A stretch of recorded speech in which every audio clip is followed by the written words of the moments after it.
Dear students, good morning. I hope you all are in fine health and you are taking your studies seriously. So, today we will revise chapter number 4, that is sovereignty. In this chapter, we will revise about the meaning, kinds, features, dimensions of sovereignty, and features of Austin's theory of sovereignty and the pluralist theory of sovereignty. So, this is the chapter, this is the syllabus that we will be revising in this chapter. Question number 1. According to Lasky, the sovereign is legally supreme over any individual or group and possesses supreme coercive power. With reference to this statement, explain any four kinds of sovereignty. So, in this chapter, we are to write any four forms of sovereignty, and the answer to this question is given on page 4.5 of our book. Kinds of sovereignty. First is nominal sovereign. Nominal. N to nominal, N to name. So, it is also called titular sovereignty. A titular or nominal sovereign is one in whose name the supreme power or the sovereign power of the state is exercised, but he himself does not exercise it. Nominal sovereign, he is the person in whose name sovereignty is being exercised, but he himself is not exercising the sovereign power. Okay, so President of India is the nominal sovereign. All powers are exercised in his name by the Union Council of Ministers and its head, that is the Prime Minister. So, its best example can be seen in our country where President is the nominal sovereign. The Constitution of India, it concentrates or it gives all the powers to run the administration of country in the name of President of India or to the President of India. But in actual sense or in real sense, he is not exercising his powers. It is the Prime Minister who is exercising all the powers. Okay, so it is nominal sovereign. Second is the real sovereign. The real sovereign himself exercises his sovereign power. He actually uses the sovereignty of state and all the citizens are bound by his commands. The US president as the head of the state as well as the real executive of USA is an example of real sovereign. So who is real sovereign?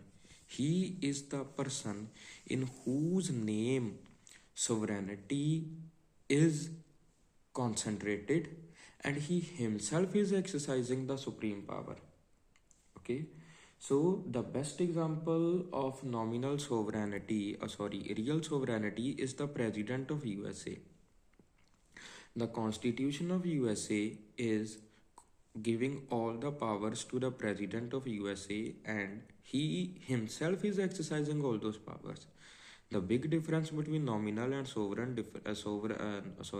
sovereign is this, that in nominal sovereign the power is concentrated but he himself is not exercising it. Real sovereign, he is the person in whose name sovereignty is concentrated and he himself is exercising that sovereign power. Third is de jure sovereign. What is the meaning of de jure? De jure means legal. De jure sovereign is that person or a group of person who has the legal title to the sovereignty of the state. He is duly elected or lawfully constituted holder of authority in the state and has the constitutional right to run the administration and command the people. Being a lawful ruler, he holds the sovereign power by virtue of law, that is, de jure, and all the people are legally bound to obey his commands. De jure sovereign. He is the legal sovereign. It means one who has the legal title to the sovereign power of the state. He can be either elected or he is no- nominated, or he is hereditary holder of the sovereign power of the state. For example, President of India, President of USA, British monarch, Japanese emperor, they all are de jure sovereigns because it is the law that is giving the sovereign power to them. Fourth is de facto sovereign. What is the meaning of de facto? De facto means by the virtue of a fact of power. The it means the person or a group of person who comes to yield the sovereignty, who comes to yield the authority or the power of the state by means other than the lawful means, that is by a revolution or a coup, is known as de facto sovereign. So, what is the meaning of de facto sovereign? It means a person or a group of person who comes to yield the sovereign power of the state, means one who is exercising the sovereign power of the state, and he comes to exercise the sovereign power of the state by illegal means. What are the illegal means? Revolution. When we talk of when we talk in the language of law, revolution is illegal, means nothing, nowhere is written that revolution is legal. Though a revolution change history, it changes government, but in the language of law, it is illegal. And second is coup. What is the meaning of coup? Coup means takhta palat. What is takhta palat? It means when the general of the armed forces, he removes the legal sovereign, or he removes the president or the king, and he himself starts using the sovereign power of the state. It is known as coup. For example, in 1919, Musharraf, General Pervez Musharraf, he removed Prime Minister Nawaz Sharif of Pakistan from power, and he himself started using the sovereign power of the state. So it is de facto sovereign. So first nominal sovereign means the person who has the who uses the sovereign power in just name only. He is not using the sovereign power in actual sense. Second is real sovereign, who himself exercised his sovereign power. Third is de jure sovereign, who has the legal title to the sovereignty of the state.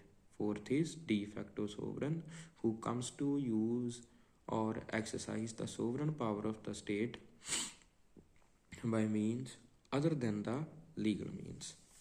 Next question is, according to Bodin, sovereignty is the supreme power of the state over citizens and subjects unrestrained by law. With reference to the statement given above, explain any four features of sovereignty. So, in the above statement, definition of Bodin is given, and by referring to that statement, we are to explain any four features of sovereignty. So, the answer to this question is also given on our book, page number 4.4 and 4.3 and 4.4 of our book.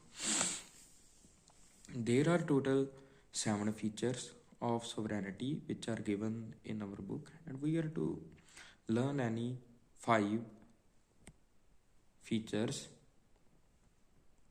First is originality. What is the meaning of originality? Sovereignty is the original power of the state. It is neither delegated by any association to the state, nor the state derives it from any other source.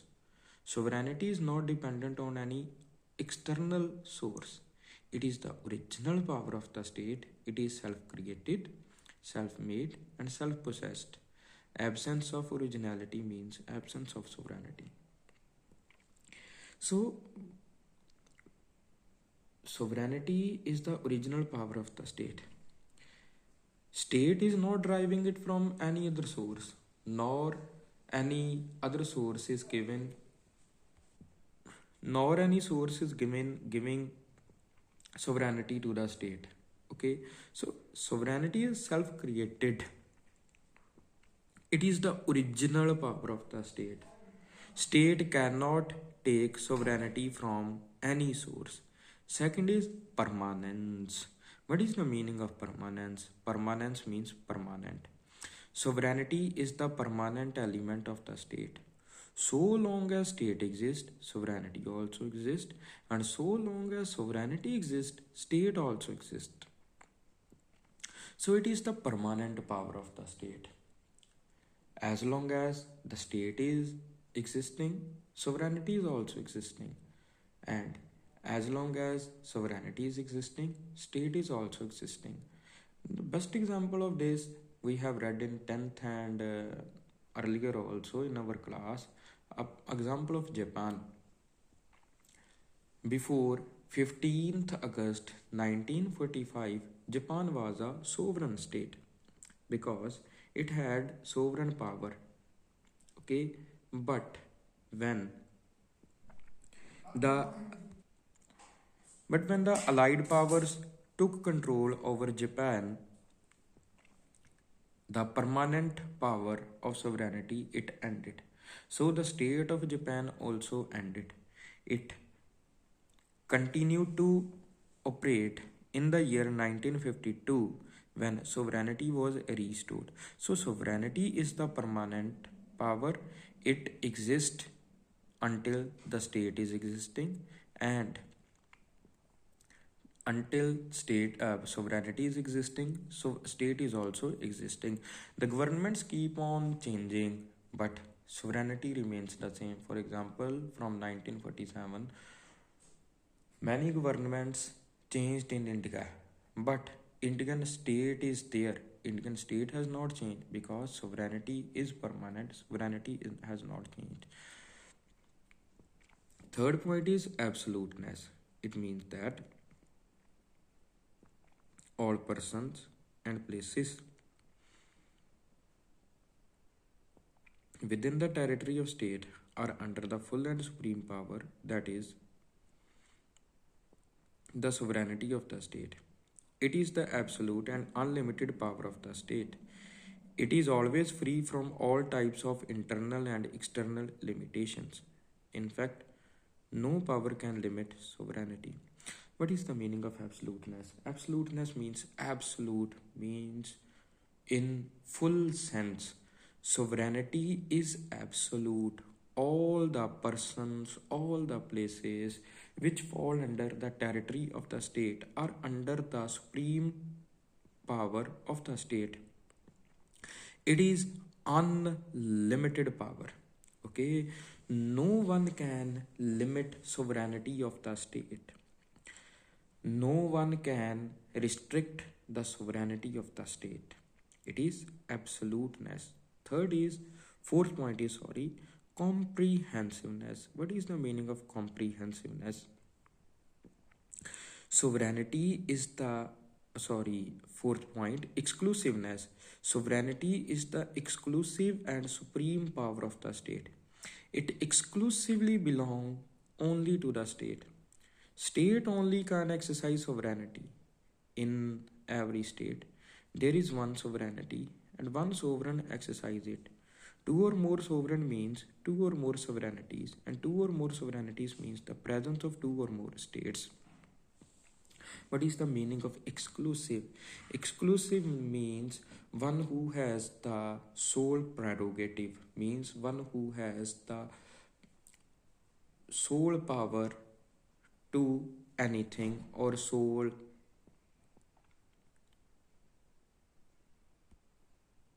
right to anything. So sovereignty, it is the exclusive power of the state, means it is the property of the state.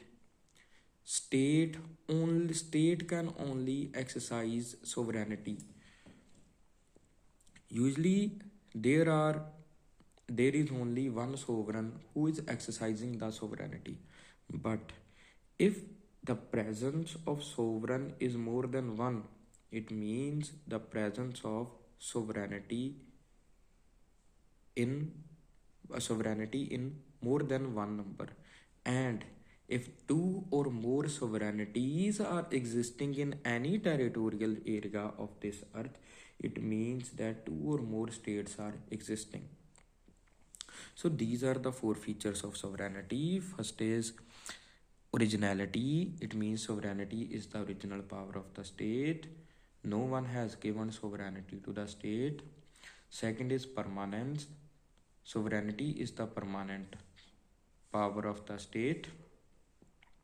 So long as state exists, sovereignty also exists, and so long as sovereignty exists, state also exists.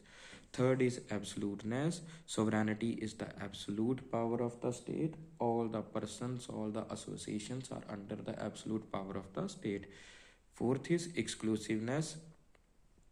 It means that sovereignty is the prerogative of state only. Only state can exercise sovereignty. So these are the four features of sovereignty. Third question is explain the cardinal dimensions of sovereignty. Okay, we are to write dimensions of sovereignty, two cardinal dimensions of sovereignty. The answer to this question is given on page 3.23 and 3.24. So sovereignty has two essential dimensions or aspects. What are the two essential dimensions of sovereignty? First is internal sovereignty and second is external sovereignty. What is the meaning of internal sovereignty? By internal sovereignty is meant the exercise of supreme power over all the people and in the whole territory of the state.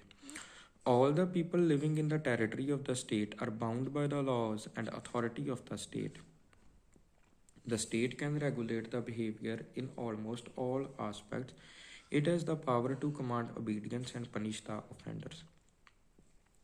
So, internal sovereignty means the power to use sovereignty or the supreme power over all the people and in the whole territory of the state.